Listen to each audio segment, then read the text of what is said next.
Hi everyone, it's Toby here, Toby urbansketch. Today we're sketching a big A3 of Heceta Head Lighthouse. It's a bit more of a completed long sketch. I think it took me about two hours in real time. But I'm going to talk you through everything I was doing as I speed sketch it now. And the real take home for me from this one was all about how we can use negative space even as our focal point. So the lighthouse here is all negative space, and yet it still pops, still looks detailed, still looks interesting. So I spent a long time sort of, as I'm doing this, sketching it, working it out, how can I make this lighthouse pop despite it just being white. Anyway, so do watch, enjoy. I hope you do find it enjoyable. Let me know in the comments. I've also turned this and a few other lighthouses into a series of cards which are up on urbansketch.co.uk if you're interested. But more importantly, let's watch this and have some fun sketching.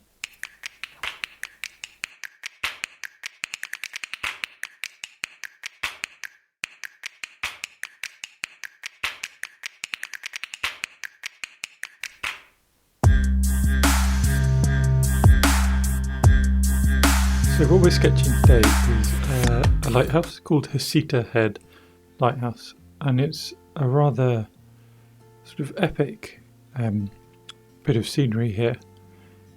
And the challenge is, how do we pull out the lighthouse from all that complicated background? So I'm going to start, of course, just with my fountain pen, using the back of the fountain pen, using it upside down. So we're using a very fine nib to just capture really big shapes. And you can see all I'm doing here is these really big shapes captured loosely and trying to pick out some of the houses and things. The fountain pen itself is a Lamy Safari pen, and people are often interested in what ink I'm using. So the ink is it's called Platinum Carbon Black ink. It's a waterproof ink, very good for sketching like this. So all I'm doing is really gently moving around, and when you see those dark lines, they're not a single dark line. What they are is a collection of lots of little wiggly up and down lines. And by approaching things gently and carefully, we can get those bold lines, but they're a bit more free, a bit more loose, because they're not a single bold line, they're a sort of gradual collection of little lines which builds up tone, and it's a bit more of a flexible, interesting way of sketching, I think, rather than having to press hard or use a really big pen. You can just gradually build things up. So I spent a little while really exploring what the shapes are of these various sort of man-made buildings, because they're really going to be the focal point, and I want them to be right before working out how the background is going to fit with that. And you can see I was just in the back trying to work out, where's my horizon line going to go? Because we don't have to stick with the horizon line we see. We can actually change it up a bit. I couldn't make up my mind, so I went back to drawing some of the background. And what I want to do is pull out these lighthouses and buildings which are big geometric shapes, straight lines. I want to pull them out, make them feel very different from that luscious green, orange, rocky, tree-filled background. So that's why I'm just moving around, playing a little bit with the background, and then coming back to all the buildings and adding in these textures again.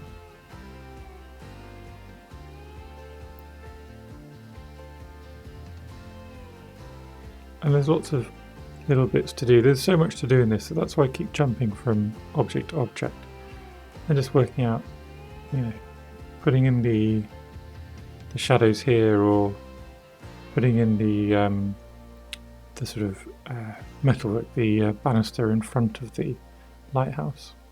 And then I moved back, having got a lot more tone into the lighthouse. I moved back to the background. What I'm trying to do here is build up the idea of greenery, of natural shapes, but also build up tone. So though I'm not hatching, this technique is very much the same as hatching. I'm using random squiggly lines to build up tone, build up value, create those areas of dark and light. And it's exactly the same as hatching, really, what we're trying to achieve, just without straight lines, with wobbly lines. You can already see, I think, how these clear shapes of houses against a backdrop of increasing tone starts to push those houses forward and make them pop out.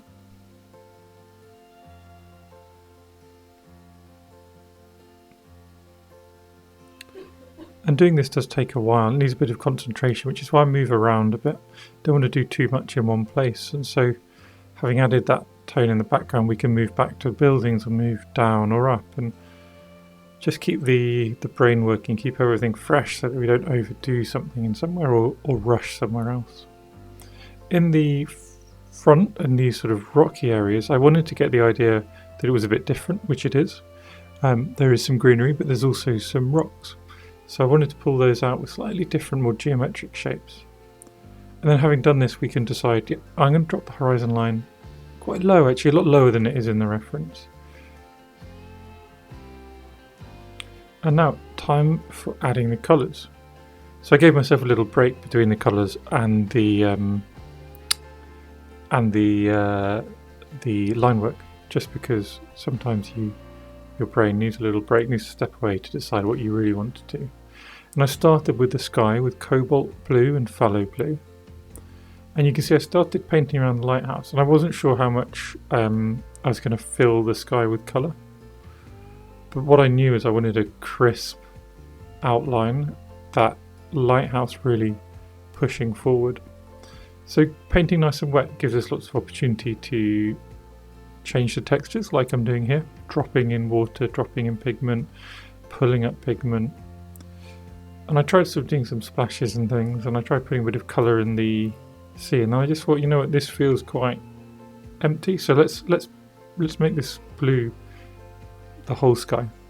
So I'm just repeating the sort of same processes I was using around the lighthouse. Add a few splashes, add a bit of water, move things around. Let the sea and the sky merge together a little bit, but also try and keep them slightly separate tones. You can see as we're painting so wet, you can just drop little bits of pigment in. So that's me dropping lots of cobalt blue in, and it will just blend and merge really nicely. I wanted to keep things clean for the colours, so I cleaned up my palette, and now I'm adding some quinacridone with a little bit of lunar earth. And I'm just focusing really on painting the light, painting those lightest colours first. And then starting to add some of those deeper colours, those greens. And all I've done here to get this green is that same quinacridone but mixed with a bit of phthalo blue, which is the same blue we've been using in the sky and the sea. And you can see now you just get these lovely blending, softly merging colours.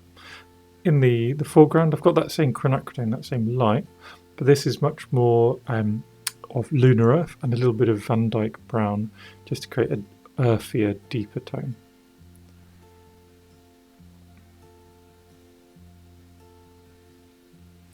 You can see that I'm trying quite hard to keep that little white line, the top of the railing, just to get some natural light in there. We can add white at the end if we want, but it's always nice to have a little bit of natural light if you can.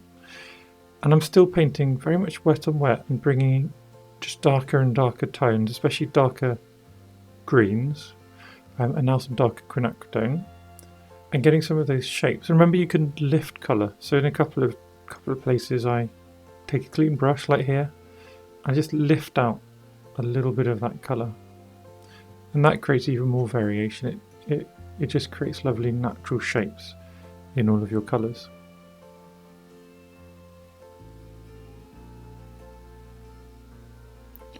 So a really important part of this is certainly getting that variation, getting a little bit of shape, a little bit of interest in the background without taking away from the lighthouse. So I'm working quite hard at moving around, using a tissue now to pick out some light and pick out some textures. And then also recognising where's the darkest areas, and it's around and behind these houses. So getting some really dark mix in. And this is the same mix. It's still the phthalo blue with the quinacridone. It's just got a much higher concentration of pigment.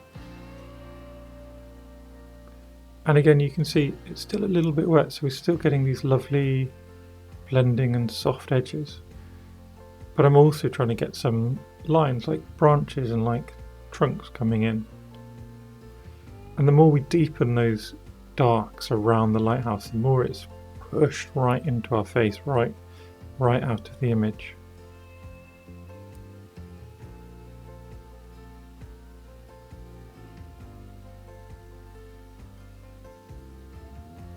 Now I'm just trying to add a few little details, like things to suggest little leaves, so a few splashes here and there. We can then join up some of those splashes, we can add more, we can soften, we can add colour over the top. If we add a little bit of randomness and we use enough water, we can come back and change things. That's what I'm trying to achieve here. And then moving into the foreground, we've got these sort of geometric rock-like shapes. What I'm trying to do is pick those out, pick out the darkness, the high value areas, add a little bit of extra value, extra tone to them, and then that just gradually builds up a bit of shape, a bit of interest within that area.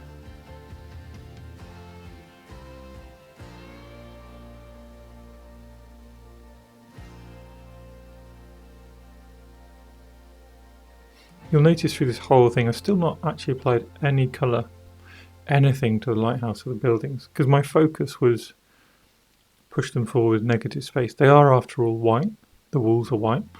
If you look at them though, they're not completely white, are they? So they've got shadow, they have got some colour, some tone in there. So maybe we don't want them completely white.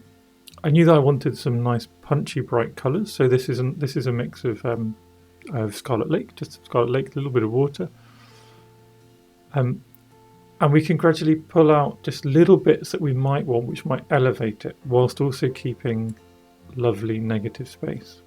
So the other bit we just said is there is some tone and value in there. It's not totally white, not the sort of all totally bright. So coming in here with a little bit of Payne's grey, very watery Payne's grey, and just bringing out shadows. And we can find shadows in our reference. We can also invent shadows, or we can exaggerate shadows.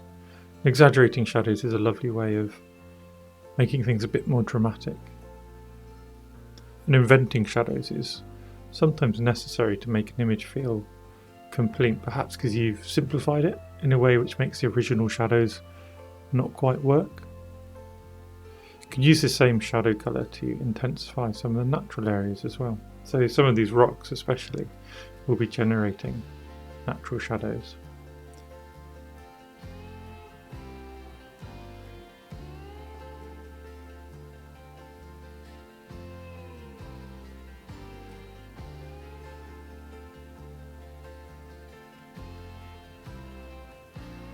And then just adding a few splashes again. It's an effect I really like. Some people say, why do you do it? It looks like a mistake. For me, it adds a little bit of life and energy, and I like not to be able to control everything. The reason I had my hand in front was to direct the splashes so that I can have a little bit of control, essentially, so that things are going to go approximately where I want them. So having done all of that, I've let it dry, and we are back on to a bit of pen work. And so I'm using the same pen, still upside down.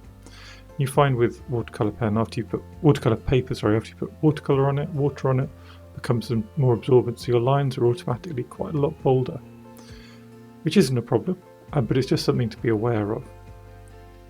And all I'm trying to do now is pick out some of those really important areas, those important lines, and pick out a few perhaps extra details. So making a bit more of this railing which goes around in front, making it feel more of a feature of the image, and then picking out that outline between land and sky as well. In the rocks, I often think this is where rocks sort of come alive, become really interesting. You've applied all these textures, all these shapes, and now when you go back and you bring outline some of those shapes you've made, suddenly there's so much more interest, sort of vitality going on in there.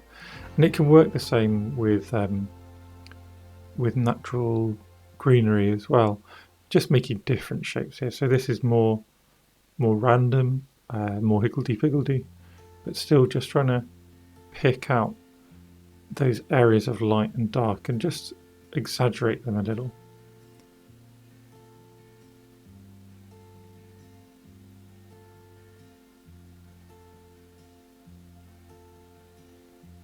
Within our buildings, we're just creating little extra touches.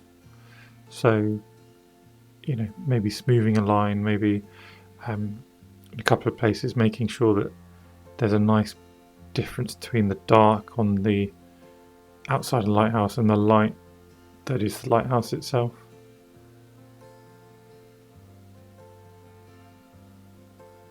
And you can tell when I concentrate, because that's when I'm sort of leaning so far forward and my head's blocking out some of the image. So sorry about that, but it's because I'm having to think and work out exactly where I'm going. Now using this is a Posca pen, so it's a white acrylic marker. This is very simple. We can add a bit of colour at the end.